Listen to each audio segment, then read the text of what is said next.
Ясное дело, что Могилев выполняет только то, что отсюда говорят.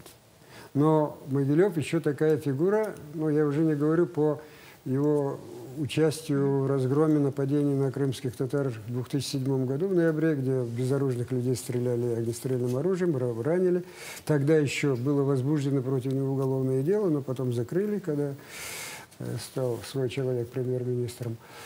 Так вот, после этих событий он написал статью, которая называется «Крым на пути Косово», где четко говорит о том, что в истории крымско-татарского народа есть позорная страница, массовая измена. Это, одним словом, полностью оправдывает депортацию крымских татар. Да. И он правильно говорит. И он говорит, что Сталин поступил мудро, выселив не только там крымских татар, но и этих поволжских немцев, ибо невозможно было оставлять в своем тилу откровенних врагов. У мене, між іншим, є знайомі росіяни, які на повному серйозі кажуть, що Голодомор був необхідний Радянському Союзу, бо інакше б ніяк би Союз би не вижив без Голодомору. Так вот, теперь он будет 18 мая выходить на трибуну.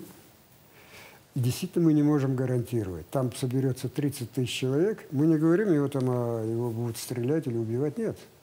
То, что там могут бросить яйца там, или помидоры, это всех не проконтролируешь. А вы можете